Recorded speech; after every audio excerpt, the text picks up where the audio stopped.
Então, meus amigos, estamos de volta. E hoje mais cedo eu estava conversando com um amigo sobre tudo isso que tem acontecido, né? Os desdobramentos mais recentes, as decisões das cortes eleitorais. E, e assim, tá tendo até uma repercussão internacional, da New York Times, The Wall Street Journal. Todos eles estão colocando o Xandão como um líder supremo, né? Uma espécie de imperador da lei, um ditador, né?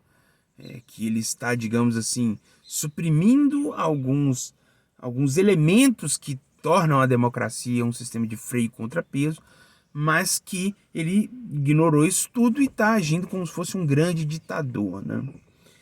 E sim, cara, eu posso até concordar que esteticamente o Brasil vive uma situação que, se for analisado apartado do contexto brasileiro, as pessoas vão falar assim, não, realmente tem um trem muito estranho acontecendo ali no Brasil. O que as pessoas ignoram, e isso aí é triste, porque a gente vê jornais respeitados fazendo isso, é que tudo isso que está acontecendo com as cortes, ela é consequência e não causa. Mas está sendo veiculado como se fosse causa. Né? Estão vendendo a história de que não, estava tudo bem com o Brasil, estava tudo ok, não tinha nada de errado, não tinha policial rodoviário federal fritando pessoas em praça pública com chancela do presidente, o presidente ainda chamando a pessoa fritada de vagabundo, né? Não estava tendo nada demais, cara. O presidente da República, ele é um santo injustiçado pelas cortes brasileiras. Então, eis que, para tentar conter essa onda de legitimidade do bem contra o mal, as cortes brasileiras, maculadas com Satanás, estão aí, né, atentando contra essa alma angelical que é o Bolsonaro. Né? Esse é o contexto brasileiro de gente que não está aqui. Né? De gente que não está aqui. Esse é o contexto. Tá uma situação de anormalidade no Brasil, sim, é fato, eu concordo, mas esse povo aí tá analisando isso aí como se o Xandão fosse a causa, entendeu? E não a consequência. Não apenas o Xandão, mas até a chancela dos colegas ali da corte, né? Decisão colegiada. Aquilo ali que a Carmen Lúcia votou com o relatório, né? Ela votou de livre e espontânea vontade. Ela estava um pouco ali meio que insegura, porque todo mundo ali já sacou que eles demoraram demais para agir e já estão pensando ali como que seria a repercussão. Então fica um pouco incomodado mesmo, né, de imaginar que estão sendo tratados ou reportados como ditadores, quando na realidade eles não são, mas estão sendo obrigados a serem justamente para conter, para evitar o mar de sangue, né? Demoraram demais, mas já perceberam antes tarde do que nunca. E mas é uma pena que as mídias, né, estão reportando a coisa apartada do contexto brasileiro, né? E aí fica até complicado, né? Porque assim, por que eles não fizeram a seguinte pergunta, né? Se tá tendo ali alguns levantes autoritários das cortes, por que que as Forças Armadas estão permitindo?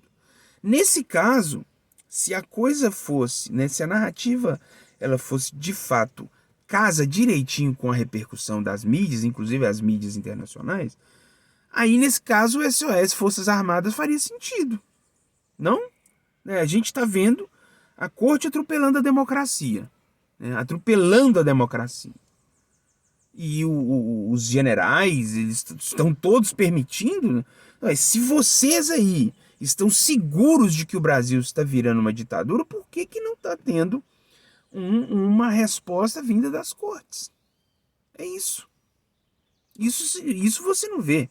Isso a Globo não mostra, né? Eles adoram falar isso. Então, assim, a gente vê que.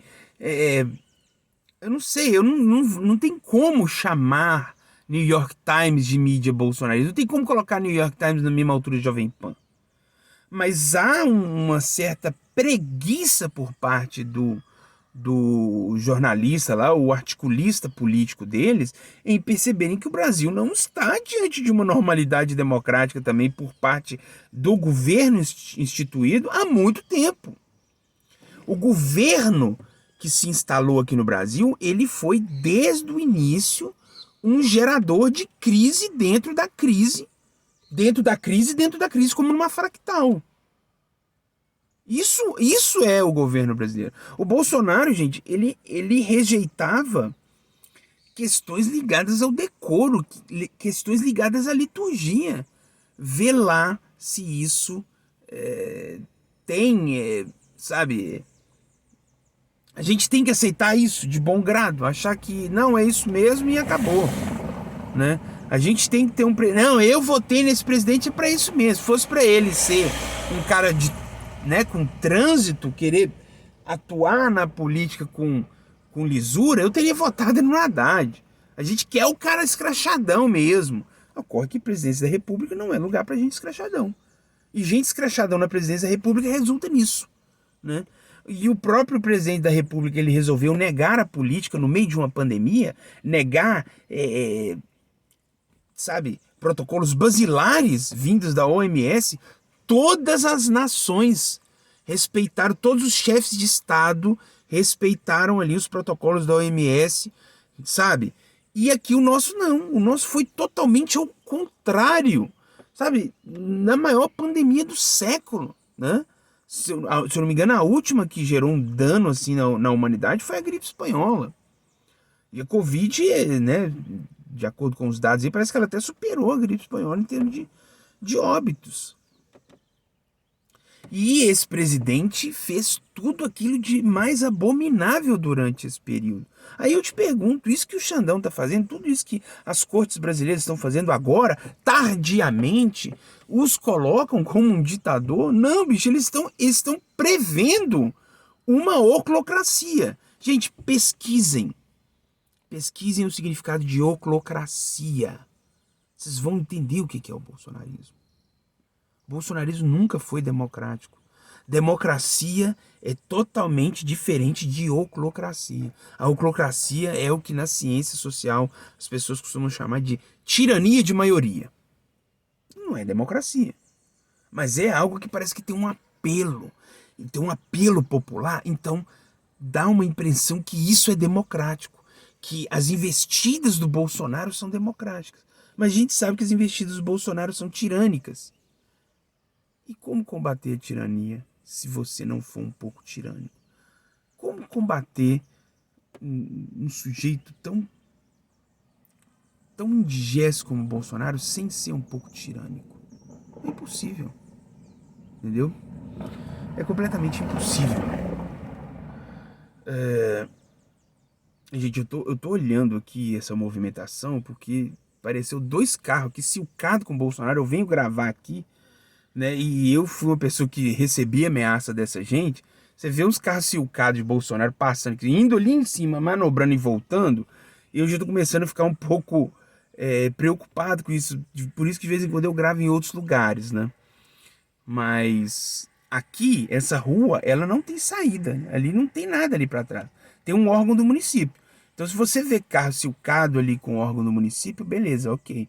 Mas silcado com um negócio do Bolsonaro, indo lá em cima, manobrando e voltando, realmente eu fico um pouco apreensível. Eu até perdi um pouco aqui o raciocínio observando, né? Porque não é a primeira vez que isso acontece, né? Teve um dia que aconteceu de novo, né? Teve um dia que eu tava aqui gravando uma pessoa com o Silk do Bolsonaro, foi lá em cima, o mesmo carro, eu arrisco dizer que foi o mesmo carro, tá? Foi lá em cima, manobrou e voltou. Hoje aconteceu a mesma coisa.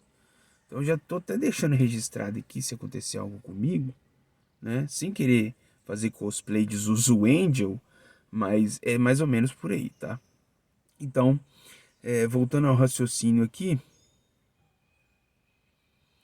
é muito triste a gente ver órgãos de mídia tão respeitados como o New York Times ou Wall Street Journal querendo passar a mensagem de que existe uma ditadura, um autoritarismo do judiciário. Véio.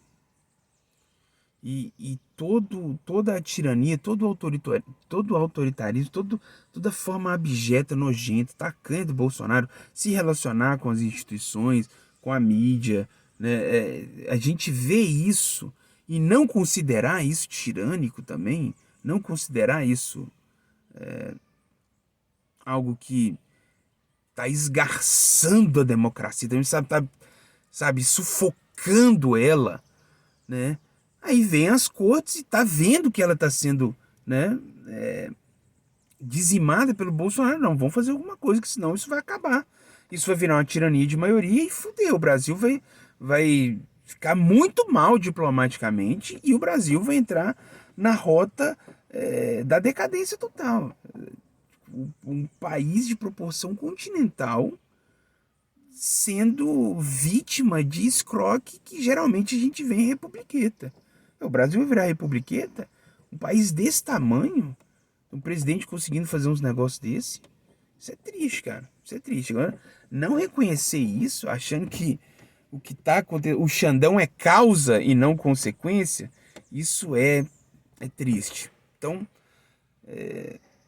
eu termino esse vídeo aqui jurando espada pro Xandão. Vai, Xandão, para esse povo, freia esse povo e dê a eles o que eles merecem.